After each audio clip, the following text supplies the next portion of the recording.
AP CM Chandrababu Naidu మాట్లాడుతున్నారు. ఇప్పుడు live చూద్దాం. బ్రతికే సమస్య లేదు, అది ఎప్పుడు కూడా నాకు గుర్తుంటుంది. అదే మరిగా అది ఒక పునర్జన్మగా నేను భావిస్తాను. అందుకే నేను ఏ పని చేసినా ఒక పవిత్రంగా 2 నిమిషాలు వెంకటేశ్వర స్వామిని తలుచుకొని చేస్తాను. అదొక నమ్మకం, నాకు ఒక బిలీఫ్ కూడా.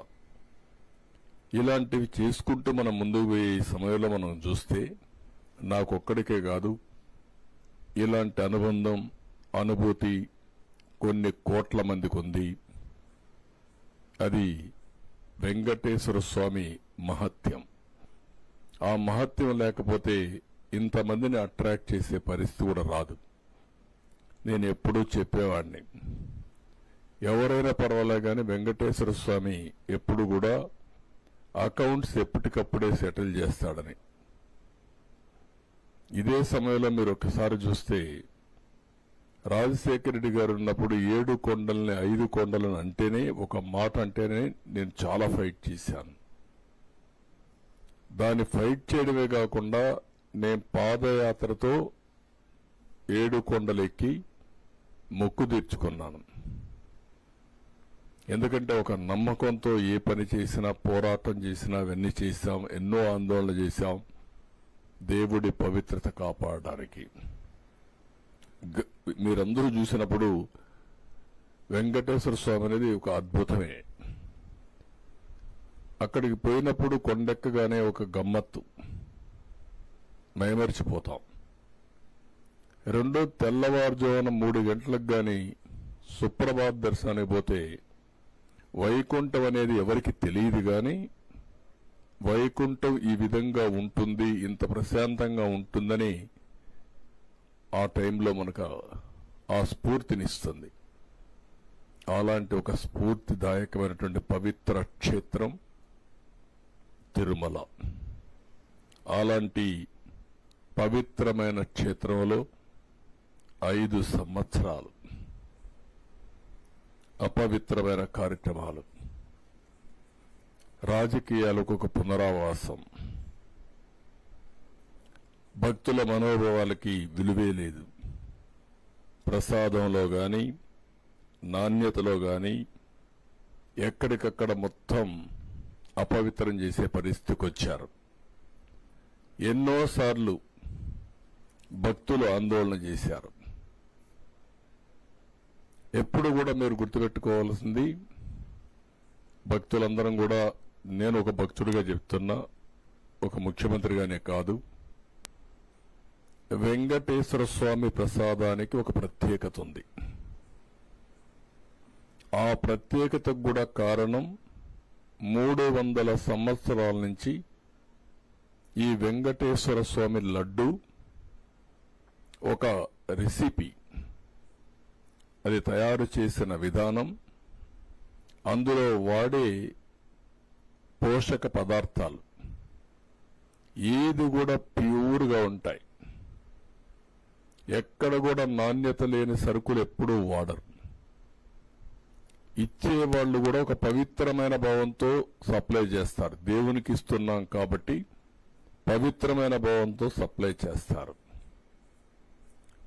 అందులో కూడా మీరు చూస్తే ఆ ప్రసాదం అన్ని ఇంటిలో తీసుకొచ్చి పెడితే ఆ వాసన ఒక మంచి వాసనతో ఉంటుంది. ఒక్క లడ్డే కాదు, జిలేబీ గాని, వడ గాని, లేకపోతే అక్కడ పొంగల్ గాని, దేనికదే ప్రత్యేకత. నాకు ఒక అనుభూతి కూడా అక్కడ పోయినప్పుడు, కొండపై తిరుమల పైన భోంచేస్తే అక్కడ చేసే వంటలు కూడా చాలా రుచికరంగా ఉంటాయి. ఎందుకంటే 1,00,000 మందికి భోజనం పెట్టేటప్పుడు, అక్కడ ఉండేటప్పుడు కూడా నేను చాలాసార్లు రివ్యూలు చేసేవాడిని. ఎలాంటి మీరు ప్రోడక్ట్స్ వాడుతున్నారు, ఎంత రెసిపీ వాడుతున్నారు, ప్రాసెస్ ఎట్ చేస్తున్నారు, టేస్ట్ ను కూడా ఇచ్చేయండి, పౌష్టికాహారం చేయమని చాలాసార్లు చెప్పాను. రెండోది, మీరు ఇంకొకసారి చూస్తే వెంకటేశ్వర స్వామి దగ్గర నేను మొత్తం హెలికాప్టర్స్ సీడ్ బాల్స్ వేయించాం. 9 సంవత్సరాలు ఎప్పుడు పోయినా సమీక్షలు చేసి కడాన నేను మన ఆ మహర్షి ఎవరైతే ఉన్నాడో హిమాచల్ ప్రదేశ్లో ఉండేటువంటి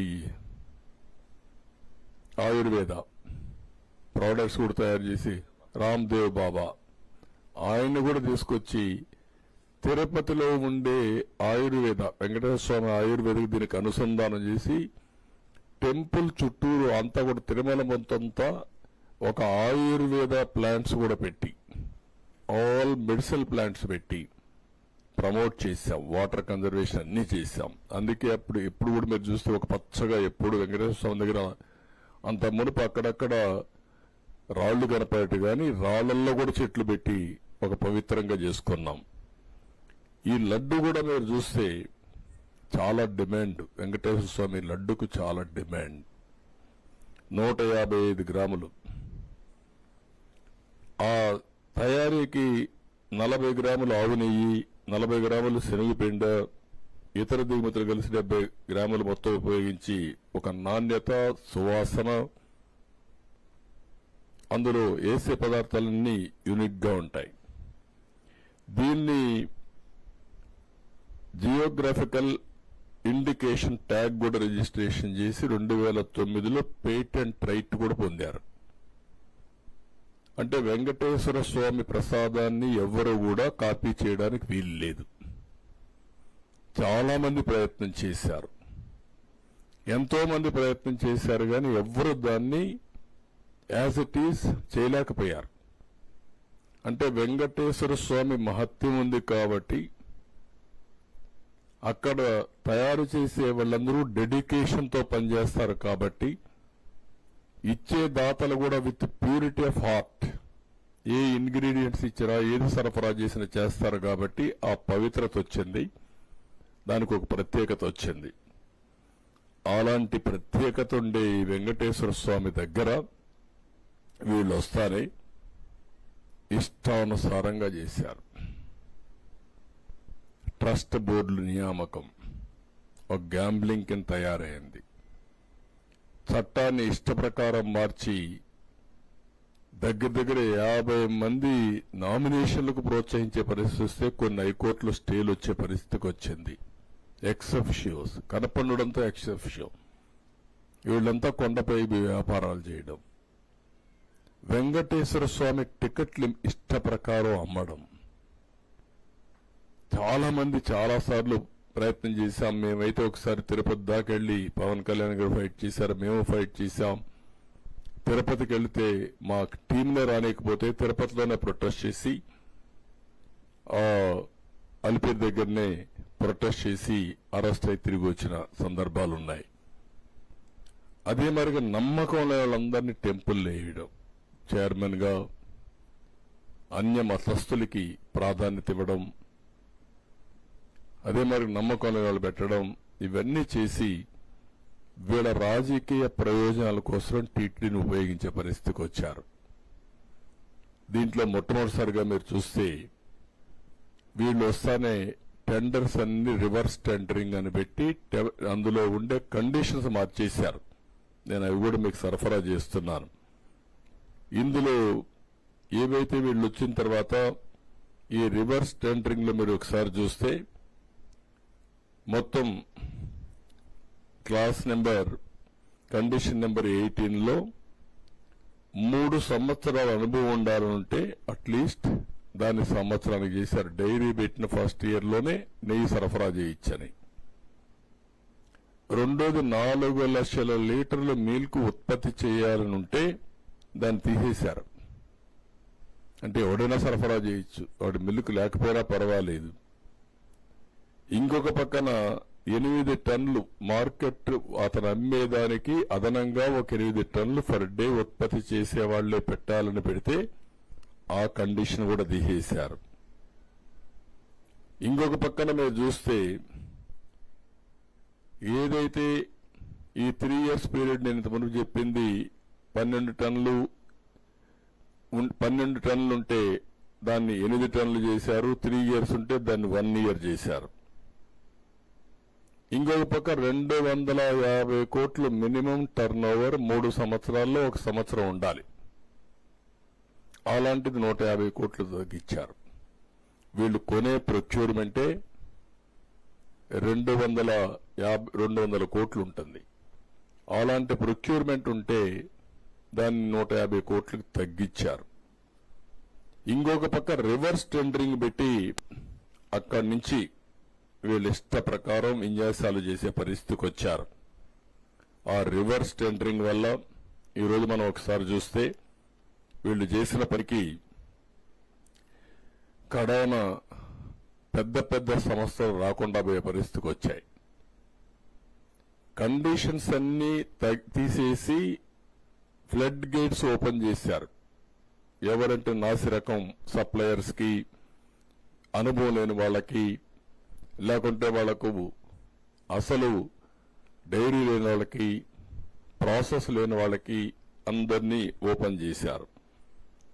దీని ప్రభావం మొన్న జరిగినటువంటి నాసిరకం అడల్ట్రేటెడ్ నెయ్యి, అందులో కూడా అందరి మనోభావాలు దెబ్బతినే పరిస్థితి వచ్చింది. నేను ఆ రోజు చెప్పిన తర్వాత మీరు ఒకసారి చూస్తే ఇది messrs AR dairy foods private limited, Tamil Nadu. ఈ టెండర్స్ పిలిచారు, రివర్స్ టెండర్స్ పిలిచారు 12/3/2024. ఇది 10 లక్షల కౌ గీ కోసం పిలిచారు, 10 లక్షల కేజీలు. ఇది 8/5/2024లో టెండర్ ఫైనలైజ్ అయింది. ₹319.80 కేజీ. నేను అడుగుతున్నా, ₹319 ఇప్పుడు పామాయిల్ రావడంలా, డాల్డా రావడంలా. ఆ పరిస్థితిలో మీరు టెండర్ పిలిచి ₹319.80 మీరు టెండర్ కట్టబెట్టారు. అతను 12 జూన్ 2024 నుంచి సప్లై చేయడం మొదలుపెట్టాడు. అవి సప్లై చేసే కార్యక్రమంలో 2 ట్యాంకర్స్ 6/7/24 2, 15/7/24 2 ట్యాంకర్స్ సరిగా లేవని మా వాళ్ళు అనలైజ్ చేశారు. ఈవో ఇక్కడ ఒక విషయం మీకు చెప్పాలి. నేను ముఖ్యమంత్రి అవుతానే, ముఖ్యమంత్రి అయ్యే లోపలనే చీఫ్ సెక్రటరీ లీవ్ పెట్టి వెళ్ళాడు. ఆనాడు ఉండే చీఫ్ సెక్రటరీ అతను అవుతానే ఇమ్మీడియట్ గా ఇన్ఛార్జ్ చీఫ్ సెక్రటరీని అపాయింట్ చేసుకున్నాం. అది అయిన తర్వాత నేను సీఎం స్వేరింగ్ ఇన్ చేశాను. నా ప్రమాణ స్వీకారం అవుతానే ఫస్ట్ పోస్టింగ్ ప్రైవేట్ సెక్రటరీ, నాకు ప్రిన్సిపల్ సెక్రటరీని అపాయింట్ చేశారు రవిని.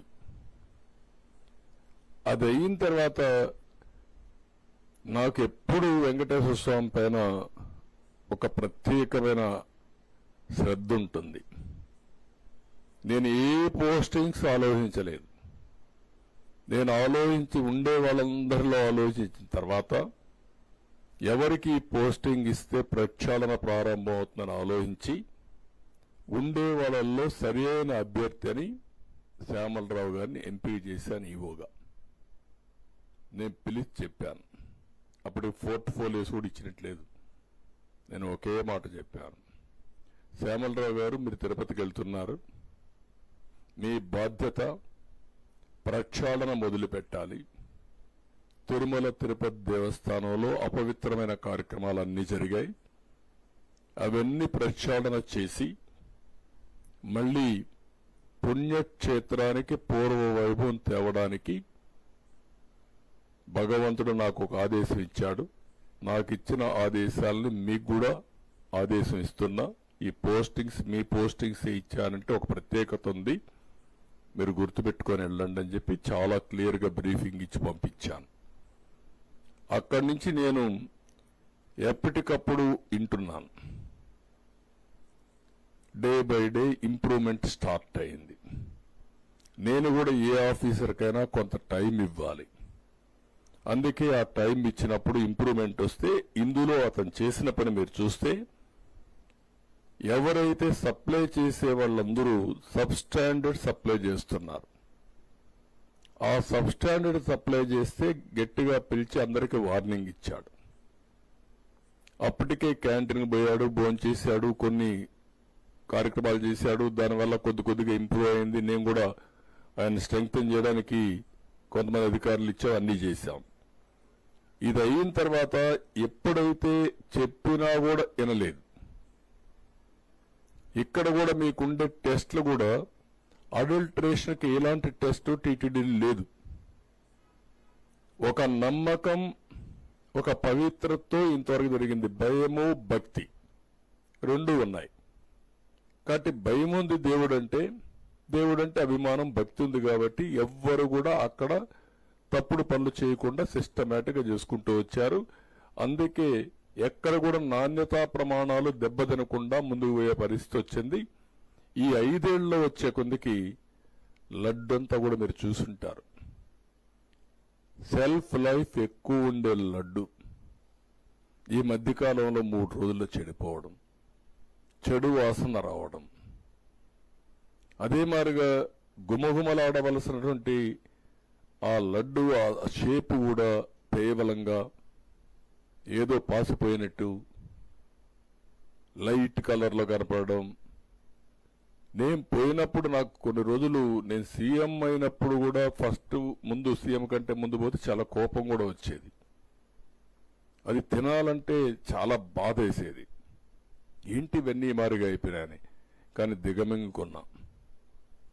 నేనేమన్నా మాట్లాడితే కావాలని అక్కస్తో మాట్లాడుతున్నారని చెప్పి అంటారనే ఉద్దేశం దిగమింగుకొని గమనున్నాను. అలాంటిది మీరు చూస్తే ఇక్కడికి వచ్చినప్పుడు 4 ట్యాంకర్స్, అప్పటికే 4 ట్యాంకర్స్ వచ్చేసాయి, దాన్ని వాడారు. 4 ట్యాంకర్స్ వచ్చాయి. 4 ట్యాంకర్ చెప్పినా వినలేదు కాబట్టి అక్కడి నుంచి ఈయనకుండే అధికారం ఉపయోగించుకొని ఎన్డీడీబీ ల్యాబ్కు పంపించాడు. ఎన్డీడీబీ ల్యాబ్కు పంపిస్తే అది 16/7/2024, 23/7/2024 రిపోర్ట్స్ బ్యాక్ వచ్చాయి. ఆ రిపోర్ట్స్ బ్యాక్ వస్తే ఆ రిపోర్ట్స్ ని బేస్ చేసుకొని అతను యాక్షన్స్ మొదలుపెట్టాడు. ఆ రిపోర్ట్స్ మీకు అందరికీ ఇచ్చాం. ఇది ఎన్డీడీబీ ఇచ్చిన రిపోర్ట్, నేను ఇచ్చిన రిపోర్ట్ కాదు, మా గవర్నమెంట్ తయారు చేసిన రిపోర్ట్ కాదు. ఇది నాణ్యత లేదనేది ప్రసాదం టేస్ట్ చేసిన ప్రతి ఒక్కరూ చెప్పగలుగుతారు. ఎందుకు నాణ్యత లేదు అనేది ఇంతవరకు ఎవరు ఎస్టాబ్లిష్ చేయని ఫ్యాక్టర్. ఈఓ కూడా చెప్పాడు, మీరు మార్చుకోండి అని చెప్పాడు. కొంతమంది కొంత ఇంప్రూవ్మెంట్ చూపించారు. దానివల్ల నాణ్యత కొంత పెరిగింది, భక్తుల్లో సాటిస్ఫాక్షన్ పెరిగింది. కానీ పూర్తిగా సాటిస్ఫాక్షన్ వచ్చిందా లేదా ఇంకా టెస్ట్ చేసుకోవాలి ఇంప్రూవ్మెంట్లో. ఎవరైతే ఈ కంపెనీ ఉందో వినకపోతే అది నబార్డ్ ల్యాబ్ పంపించారు ఎన్ఏబిఎల్ అక్రిడిషన్ కోసం. వీళ్ళ దగ్గర అది కూడా లేదు. దానికి కూడా 75 లక్షలే అవుతుంది. అది కూడా లేదు. అది పెట్టుకోవాల్సింది పెట్టుకోలేకపోయారు. అది పంపించినప్పుడు వాళ్ళు ఇచ్చినటువంటి షాకింగ్ రిపోర్ట్ ఇది. అందులో క్లియర్గా ఏదైతే ఇక్కడ పాయింట్ నెంబర్ 1 ఎస్ వాల్యూ, ఆ ఎస్ వాల్యూకి కోరిలేషన్ విత్ ఏమేమి ఇంగ్రీడియంట్స్ ఉన్నాయో చెప్పే విధానం. 86.62 ఎస్ వాల్యూ ఉంది. ఉండవలసింది 98.05 నుంచి 101.95 ఉండాలి. దీనికి కారణాలు ఏంటంటే soybean, sunflower, olive, rape seed, linseed, wheat germ, maize germ, cotton seed, fish oil, ఇవన్నీ ఏదైనా ఉండే అవకాశం ఉంది. నెంబర్ 3 2 కూడా ఉంది, అది చదవడం లేదు, 3 చదువుతున్నాను. నెంబర్ 3 22.43 ఎస్ వాల్యూ ఉంది. 95.90 నుంచి 104.10 ఉండాలి. ఇది రావడానికి కారణం ఏంటంటే పామ్ ఆయిల్, బీఫ్ టాలో, ఈ 2 కారణం. నెంబర్ 4 ఇది ఎస్ వాల్యూ 117.42 ఉండాలి. 97.96 నుంచి 102.04 ఉంది. దీనికి కారణం లార్డ్, LARD అంటే పంది కొవ్వు. ఇవి క్లియర్గా ఈ రిపోర్ట్ ఇచ్చారు. దానికి ఆ రిపోర్ట్ ఇచ్చి మిగిలిన జస్టిఫికేషన్స్ అన్ని కూడా ఏవైతే ఉన్నాయో అవన్నీ చెప్పారు. ఇక్కడికి వచ్చినప్పుడు ఇది చూసిన తర్వాత ఈఓ గారు సిన్సియర్గా వాళ్ళకి మెమోలు ఇచ్చాడు. 22/7/2024 మెమో ఇచ్చారు, 23 ఇచ్చాడు, 27 ఇచ్చాడు. వాళ్ళకు రిప్లై ఇచ్చారు, మళ్ళా సెకండ్ మళ్ళా పంపించాడు.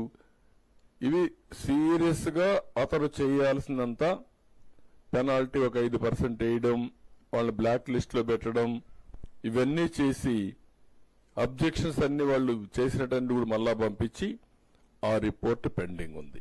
అంటే వాళ్ళపైన యాక్షన్స్ అని చేసుకుంటున్నాడు. రెండోది ఒక ఎక్స్పర్ట్ కమిటీ వేశాడు. ఎక్స్పర్ట్ కమిటీ వేసి ఎవరైతే కొంతమందిని ఈ ఫీల్డ్ లో బాగా సురేంద్రనాథ్ అని dairy expert and former principal and scientist NDRI Bengaluru, Vijayabhaskar dairy expert Hyderabad, Swarnalatha senior assistant professor, Mahadevan IIM Bengaluru, వీళ్ళందరితో కమిటీ వేసి కమిటీ రికమెండేషన్లు తెప్పించి దానిపైన యాక్షన్ స్టార్ట్ చేశాడు. ఇవన్నీ యాక్షన్ స్టార్ట్ చేసిన తర్వాత వాళ్ళు ఇచ్చిన రిపోర్ట్ బేస్ చేసుకుని మళ్ళా టెండర్స్ పిలిచాడు. 7/8/2024 10 లక్షల టన్ను కేజీలకి టెండర్లు పిలిచాడు. 4 డైరీస్ పార్టిసిపేట్ చేశాయి.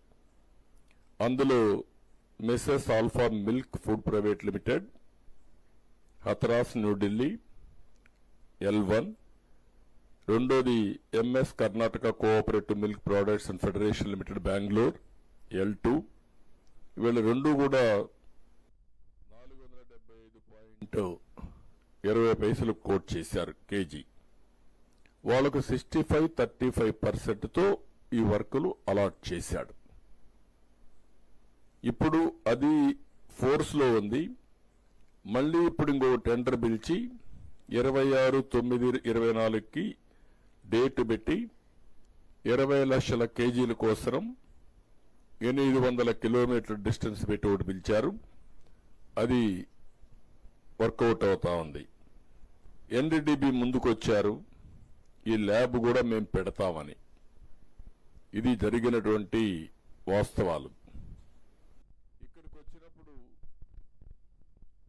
ఇవన్నీ కూడా జరిగితే ఈరోజు నేనై ఇనిషియేషన్ చేయలేదు, నేను ప్రక్షాళన చేయమన్నాను. ప్రక్షాళన చేస్తే ఎన్ని రావాలనో అన్ని విషయాలు బయటపడే పరిస్థితి వచ్చింది. భగవంతుడి యొక్క మహత్యం అనుకోవచ్చు, ఏదనుకోవచ్చు, ఇది కూడా వచ్చింది. ఇప్పుడు వచ్చినప్పుడు ఒక రాజకీయ పార్టీ ప్రవర్తించవలసిన తీరు, ఈరోజు ప్రపంచంలో ఉండే హిందూ మనోభావాలు దెబ్బతిన్నాయి. ఆ రిపోర్టు బయట రాకుండా దాచిపెడితే అక్కడ ఈఓ గాని మిగిలిన వాళ్ళు గాని రేపు ఎప్పుడన్నా బయట వస్తే మనోభావాలు ఏ విధంగా ఉంటాయి? ఆ రిపోర్ట్ వస్తే మీరు స్పందించి చేసిన తప్పుని క్షమాపణ కోరి మీరు కనీసం బుద్ధి జ్ఞానం ఉంటే, మనోభావాలపైన గౌరవం ఉంటే, మీరు చేసినది తప్పు క్షమించరాని నేరం. ఇప్పుడే కాదు, చరిత్రలో ఎప్పుడూ క్షమించరాని నేరం ఇది. ఇది చరిత్రలో మిగిలిపోతుంది. తప్పుడు పని చేసినప్పుడు మీరు చాలాసార్లు చూసాం. పోలవరం రివర్స్ టెండరింగ్ అన్నారు. ఏమైంది? ఏం ఆదా చేశారు మీరు? మొత్తం ఈరోజు 6 ఏళ్లు వెనక్కి వెళ్ళిపోయే పరిస్థితికి వచ్చింది. మళ్ళా ఎదురుదాడి చేసేస్తున్నారు. దీంట్లో కూడా మీరు చేసి తప్పుడు పని చేసి మళ్ళా ఎదురుదాడి చేసే, అంటే మీరు చేసిన తప్పని, మీరు చేసింది రైట్ అని సర్టిఫికెట్ ఇవ్వాలా? అంటే మీరు బాబాయిని చంపి వేరే వాళ్ళ పైన పెడితే నేను యాక్సెప్ట్ చేయాలనా? వెంకటేశ్వర స్వామికి అపచారం చేసి మళ్ళా మీరు ఎదురుదాడి చేస్తే, లేకుంటే ఆ రిపోర్ట్ని తారుమారు చేసి మీకు నేను సహకరించాలనా? అంటే ఏమనుకుంటున్నారు మీరు? నిన్నటి నుంచి చూస్తున్న ఒక్కొక్కరి స్టేట్మెంట్లు కడుపు రగిలిపోతుంది, గుండె తరక్కుపోతుంది, ఆవేశం వస్తుంది. ప్రతి ఒక్కరికి సెంటిమెంట్ ఉంటాయి. మీకు నమ్మకం లేకపోవచ్చు. నమ్మకం లేకపోతే మీరు దూరంగా ఉండండి. నేను ఎప్పుడు కూడా ఒకటే చేశాను. ముఖ్యమంత్రిగా ఉన్నంత వరకు మత సామరస్యాన్ని కాపాడడం నా బాధ్యత. రెండోది, నేను నచ్చిన దేవుడికి పూజ చేసుకోవడం నా కర్తవ్యం. అట్లని చెప్పి వేరే మతాలను ఎప్పుడు కూడా నేను ద్వేషించడం కానీ అపచారం చేయలేదు. ఒకసారి చర్చలపైన దాడులు జరిగితే నేనే ఇన్వెస్టిగేషన్కి వెళ్ళాను. మెదక్, తాడేపల్లిగూడెం రెండు కూడా చాలా స్టబన్గా యాక్ట్ చేసి మళ్ళా అలాంటి సంఘటనలు పునరావృతం కాకుండా చేశాను. మత సామరస్యాన్ని కాపాడాం. ఇప్పుడు మీరు చేసింది ఇన్ని చేసి ఇష్టానుసారంగా బాధ్యతారహితంగా భక్తుల మనోభావాలు దెబ్బతినే విధంగా చేసిన అపచారాలన్నీ కప్పిపుచ్చుకుంటూ ఎదురుదాడి చేస్తే తప్పు ఒప్పైపోతుందని, అపచారం ప్రజలు మర్చిపోతారని, లేకుంటే వేరే వాళ్ళపైన మీరేదో నెపం చేస్తే ఇవన్నీ జరిగిపోతాయనే పరిస్థితికి మీరు వచ్చారంటే ఎక్కడికి పోతున్నారని అడుగుతున్నా. ఏంటి మీ ధైర్యం? ఏమనుకుంటున్నారు మీరు? ఇంత అపచారం చేసిన తర్వాత కూడా ఇప్పటికి కూడా మీలో ఒక్క మాట రిపెంటెన్సీ రాలేదంటే మిమ్మల్ని ఏమనాలి? మిమ్మల్ని ఏ విధంగా ట్రీట్ చేయాలి? ప్రజలు ఏ భాషలో చెప్పాలి? ఇంకా ఏ విధంగా వాళ్ళు రియాక్ట్ కావాలి? ఇప్పటికే మనోభావాలన్నీ దెబ్బతిని ఒక్కొక్కరు ఎమోషన్లు కుంగిపోయే పరిస్థితికి వచ్చారు. నిన్న పవన్ కళ్యాణ్ గారు కూడా ఈరోజు ఏది జరిగిన అపచారానికి ఆయన ప్రాయశ్చిత్త యజ్ఞం చేసే పరిస్థితికి వచ్చాడు. ఎవరి పాటికి వాళ్ళు ఏంటి జరిగింది, ఏంటి అన్యాయం అంటే మళ్ళా నువ్వు ఎక్కిలు చేస్తున్నావు అంటే నీకు ఎవడిచ్చాడు ఈ అధికారం ఈ రాష్ట్రంలో? అసలు మీరు మనిషి పుట్టుకని అడుగుతున్నా. మీ ప్రవర్తన చూస్తే ఏదన్నా లెక్కలేదా మీకు? ఏదంటే చేస్తారా? ఏదంటే చేస్తే మేము సపోర్ట్ చేయాలన్నా మిమ్మల్ని? నేను ఎన్నోసార్లు మీకు కూడా చెప్పాను, ప్రజలకందరికీ చెప్పాను, ఎన్నోసార్లు చెప్పాను. ఒక వ్యక్తి నేరస్తుడు, అందులో కూడా కరుడు గట్టిన నేరస్తుడు, రాజకీయ ముసుగులో ప్రజల్ని మోసం చేయడం కోసం వచ్చినప్పుడు ఒక పేపర్ పెట్టుకొని, ఒక టీవీ పెట్టుకొని విషాన్ని జింపుతూ అబద్ధాల్ని సత్యాలను చేయాలని ప్రయత్నం చేసే పరిస్థితి వచ్చినప్పుడు చాలా ప్రమాదం ఉంటుంది. అందుకని నేను ఎస్కోబార్ కూడా చెప్పా ఏం చేశాడని. కానీ ఈరోజు మనం చూస్తే ఇక్కడికి వచ్చినప్పుడు ఈరోజు మళ్ళా ఇతని ధైర్యం నాకు అర్థం కాలేదు. మీరు కూడా చూసుంటారు, ఒక లెటర్ రాశాడు పిఎంకి. ఎన్ని గట్స్ ఉండాలండి మీకు? మొత్తం దేశమంతా ప్రపంచమంతా హిందువులు కుతకుతలాడుతా ఉంటే ఇంకా నువ్వు అబద్ధాలతో అసత్యాలతో లెటర్ రాసి ఎదురుదాడి చేసే పరిస్థితికి వచ్చావంటే ఎవడిచ్చాడు నీకు ఈ అధికారం? ఏమనుకుంటున్నారు మీరు?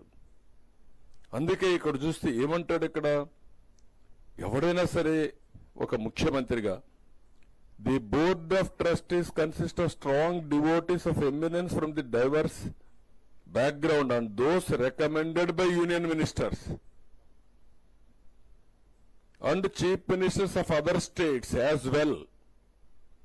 This has been the practice for several decades.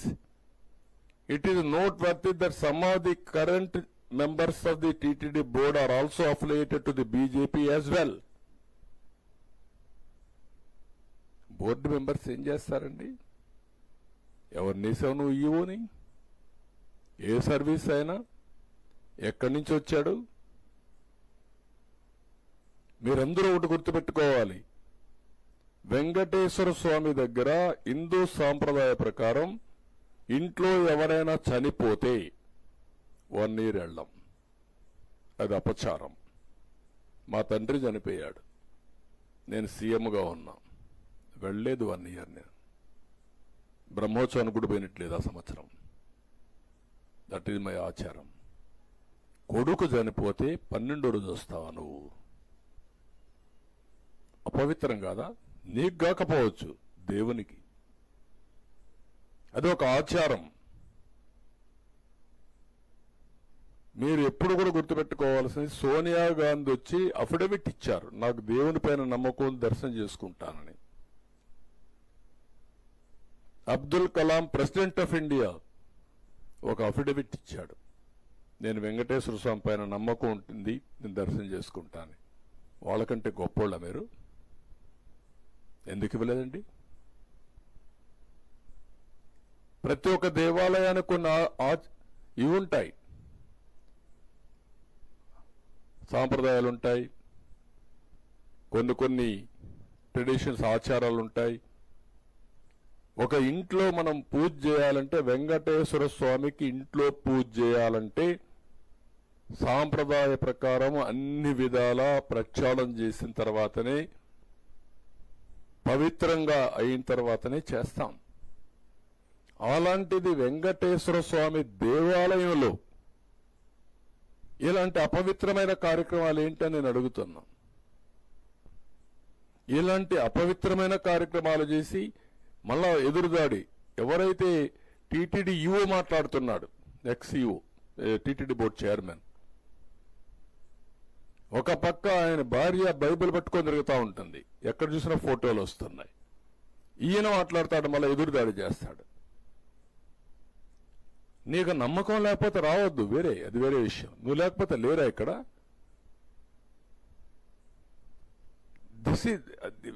ఏ విషయంలో టీటీడీ బోర్డు చైర్మన్ సైడ్ నుంచి అప్పుడు భూమాన కరుణాకర్ రెడ్డి, ఆయన కూతురు పెళ్లి క్రిస్టియన్ సాంప్రదాయ ప్రకారం చేశాడు, ఆయన టీటీడీ బోర్డు చైర్మన్. అంటే ఏంటి? ప్రజల్ని మభ్య పెడతారా మీరు? మోసం చేస్తారా? అంటే ప్రజల్ని ఫూల్స్ చేస్తారా మీరు? ప్రజలు అమాయకులు అనుకుంటున్నారా మీరు? నువ్వేం చేసినా మేము వినడానికి? నేను కూడా వాటికన్ దీనికి పోయి వచ్చాను, జెరూసలం. అక్కడ సాంప్రదాయాలు పాటించా, చూడడానికి పోయాను, వచ్చాను. నాకు నమ్మకం అది, పోయి వచ్చాను ఇంతవరకే. నువ్వు వెళ్ళు. నమ్మకాన్ని అక్కడ సాంప్రదాయాన్ని గౌరవ తిరువారూరు కేరళలో అక్కడ షర్ట్, గురువాయూరు కాదు, తిరువాయూరు అనుకుంటది, కేరళ గురువాయూరు. అక్కడికి పోయినప్పుడు షర్ట్ లేకుండా వెళ్ళాలి.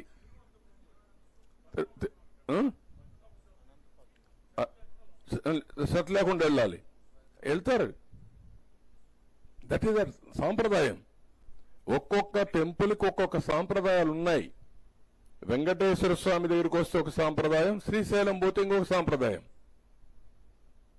ఆ సాంప్రదాయాలు గౌరవిస్తేనే మనం పోవాలి. అట్లా కాకుండా నేనేం చేసినా చెల్లుబాటు అవుతుంది, నేను ముఖ్యమంత్రిని, ప్రజలు ఓట్లు వేసేశారు కాబట్టి నేను ఏదైనా చేసేస్తాను, లేకుంటే వెంకటేశ్వర స్వామి భూములన్నీ అమ్మేస్తాను, లేకపోతే వెంకటేశ్వర స్వామికి ఉండే డబ్బులన్నీ నేను తీసేసుకుంటాను, లేకుంటే శ్రీవాణి పేరు పెట్టి అకౌంట్ లేకుండా చేసేస్తాను, లేకుంటే దేవుడి పేరు చెప్పి ఒక్కొక్కరు లక్షల టికెట్లు అమ్ముకుంటాం. ఏంటి వాట్ ఇస్ దిస్? ఒక చైర్మన్ ఏంటంటే 3,75,000 టికెట్లు. ఏమైంది మీకు? 3,75,000 టికెట్లు ఇచ్చుకున్నారు వాళ్ళ పీరియడ్లో దర్శనానికి. ఇవన్నీ షాకింగ్. ఇవన్నీ చూస్తామంటే ఎక్కడికి పోతున్నామో అర్థం కాకుండా వీళ్ళు ఇష్ట ప్రకారం చేసే పరిస్థితికి వచ్చారు. దానిపైన ఈయన దాడి. Andhra Pradesh has little role in the management affairs of the Tirumala Tirupati Devasthanam temple. Little role. Destruction కి నాంది బలికి గొడ్డలతో నరుకుతూ లిటిల్ రోల్ అంట. రెండోది, ఇతను మాట్లాడే మాటలు మీరు చూస్తే ఎంత దుర్మార్గం అంటే,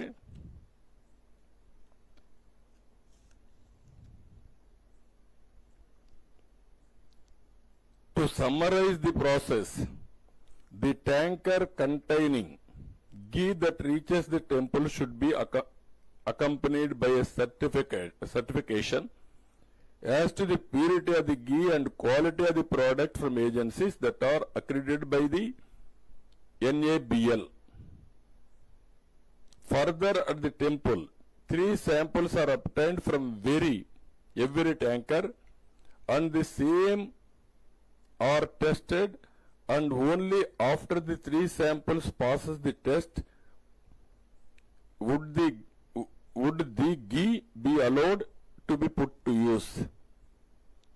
అంటే అతను ఏం జస్టిఫికేషన్ చేస్తున్నాడంటే మొత్తం టెస్ట్లన్నీ అయిపోయినాయని. అక్కడ అడల్ట్రేషన్ టెస్ట్ చేయలేదు. అడల్ట్రేషన్ టెస్ట్ లేకుండా అడల్ట్రేషన్ టెస్ట్ ఎట్లా చేస్తారండి మీరు? అందులో మీరు చూస్తే అక్కడ చేసేది ట్యాంకర్ ద్వారా వచ్చినప్పుడు ఆవు నెయ్యితో పాటు తేమ, బీట్రో రిఫ్రాక్టోమీటర్ రీడింగ్, కొవ్వు ఆమ్లం, ఆర్ఎం విలువ, బౌడైన్ పరీక్ష, మినరల్ ఆయిల్ కోసం పరీక్ష, అదనపు రంగు కలిపారా, melting point, rancidity, milk fat, Polenske వంటి ప్రాథమిక అంశాలు మాత్రం చేస్తారు. అడల్ట్రేషన్ చేయాలంటే NABL అక్రిడిషనే ఉండాలి. ఆ ల్యాబ్కి వెళ్ళాలి. ఆ టెస్ట్ లేదు. అలాంటి టెస్ట్ జరిగిన దాఖలాలే లేవు. వీళ్ళు సింపుల్ టెస్టులు చేసి ఆ సింపుల్ టెస్టుల ప్రకారం 18 ట్యాంకర్లు రిజెక్ట్ చేసామని పెట్టే పరిస్థితికి వచ్చారు. టెండర్ కండిషన్ ప్రకారం NABL అక్రిడిషన్ ల్యాబ్ కల్తీ ఉందా లేదా అనేది టెస్ట్ చేయాలి. ఎప్పుడూ చేయాల. దీనికి ఖర్చు కూడా 75 లక్షలే అవుతుంది. కనీసం ఆ 75 లక్షల రూపాయలు కూడా ఖర్చు పెట్టలేకపోయారు. అది వేరే విషయం. ఒకప్పుడు నమ్మకం ఏం జరిగింది, ఇప్పుడు నమ్మకం కూడా లేకుండా ఇవన్నీ జరిగే పరిస్థితికి వచ్చాయి. ఇంగిత జ్ఞానం ఉండే ఎవడైనా సరే ఈఓగా వేసిన వ్యక్తి గాని, మేనేజ్మెంట్ గాని, ముఖ్యమంత్రికి గాని 319 రూపాయలకు నెయ్యి వస్తుందండి. రివర్స్ టెండరింగ్ పెడతారా అండి? మీకు ఉండే కండిషన్ తీసేస్తారండి మీరు? అసలు పాలే అవసరం లేదు. 4 లక్షల లీటర్లు మిల్క్ మినిమం ఆపరేట్ చేయాలి. ఆపరేట్ చేస్తే అందులో వచ్చే గీ గాని బయట చేసింది గాని మొత్తమైనా కొంతవరకు ఉపయోగపడుతుందని పెడితే 4 లక్షల లీటర్లు అవసరం లేని పెడతారండి మీరు? 250 కోట్ల రూపాయలు టర్న్ ఓవర్ అవసరం లేని పెడతారండి మీరు? 3 ఏళ్లలో 1 ఇయర్ సరిపోతుందని పెట్టే పరిస్థితికి వచ్చారు. 3 ఏళ్లలో 1 ఇయర్ 250 అంటే 3 ఏళ్లలో 1 సంవత్సరం 150 కోట్లను పెట్టే పరిస్థితికి వచ్చారు. 12 టన్నులు అంతమంది పెడితే దాన్ని 8 టన్స్ తగ్గించేసే పరిస్థితి. అసలు అన్ని కండిషన్స్ డైల్యూట్ చేసేసి ఈరోజు మొత్తం ఈ వ్యవస్థని భ్రష్టు పట్టే పరిస్థితి వచ్చి మళ్ళా దాన్ని సింపుల్ గా చేసి 18 సార్లు వీళ్ళు మేము రిజెక్ట్ చేసేసాం. With such robust procedure and practices in place, it is impossible for adulteration ghee to pass through and be used in the preparation of prasadam. అంటే సర్టిఫికెట్ ఇచ్చేసావు అంటే జస్టిఫికేషన్ కూడా అడ్డదారిన ఇష్టానుసారంగా చేస్తూ అక్కడ మాట్లాడుతూ నా మీద ఇక్కడ కూడా విషయంగా పరిస్థితికి వచ్చాడు. అక్కడ అంటాడు the way in which mister Naidu acted was in a manner totally divide of social responsibility. Just as during several instances, tankers were rejected both during the previous Telugu Desam and YSR regime. The most dishonest manner at a political party meeting evidencing his political intent is nothing short of a crime. నేను నేరం చేశాను, తప్పు చేశాను పట్టుకోవడానికి. ఎక్కడికి పోతున్నారో నాకైతే అర్థం కావడం లేదు. అదే సమయంలో ఇంకొక పక్కన చూస్తే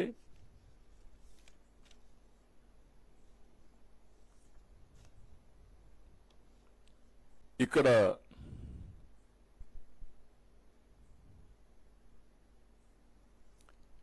జస్టిఫికేషన్ చేసుకుంటున్నాడు.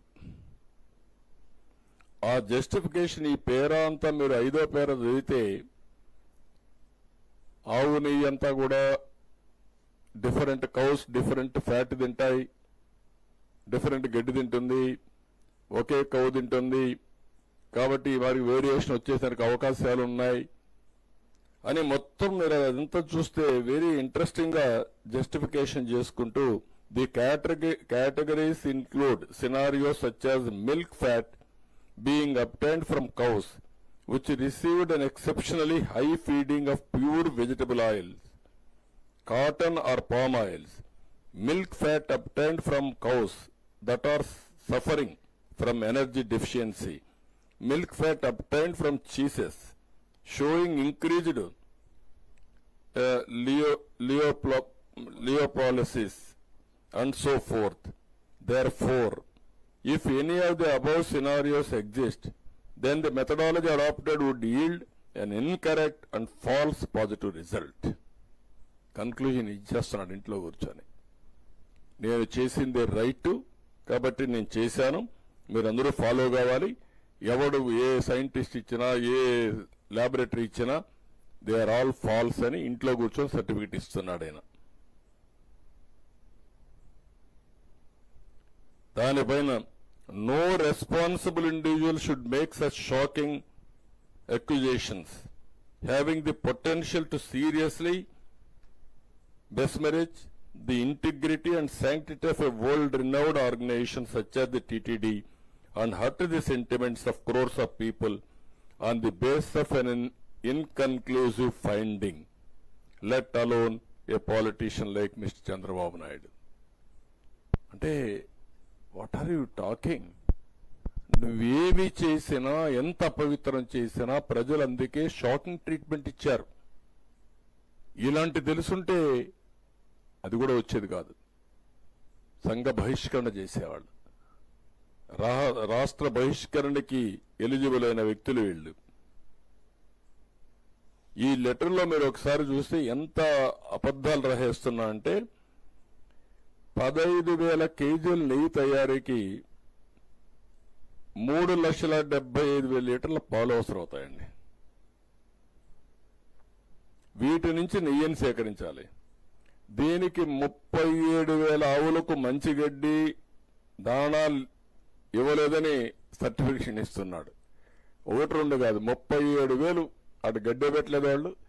కాబట్టి ఇవన్నీ వచ్చాయి, డీవియేషన్ అయిపోయింది అని జస్టిఫికేషన్ ఇవ్వడం అనేది ఒక కరుడుగట్టిన నేరస్తుడు, ఉగ్రవాదైన వ్యక్తికి ఇలాంటి ఆలోచనలు వస్తాయి. జస్టిఫికేషన్, క్రైమ్ జరిగింది, తప్పు జరిగింది, సెంటిమెంట్ దెబ్బతినింది, ఏం చేయాలి? అపాలజీ చెప్పాలి బేషరతుగా. దానిపైన ప్రజలు క్షమిస్తారా లేదా అది వేరే విషయం. నువ్వు అది చెప్పకుండా ఇలాంటివన్నీ చెప్పి ఇష్టానుసారంగా మాట్లాడే పరిస్థితికి వచ్చాడు. అన్ని ప్రాంతాల్లో ఉండే ఆవుకు ఒకటే సమస్య అన్నమాట, గడ్డి సమస్య క్రియేట్ చేశాడు. వాళ్ళు ఎవడు దానా వేయనట్టు, వాళ్ళు పెట్టినట్టు, వాళ్ళు సరిగా మేపనట్టు.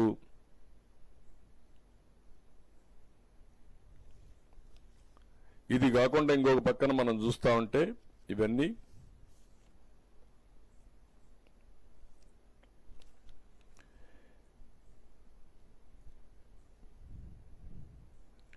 లేనిది ఉన్నట్టు చెప్పడం అబద్ధం.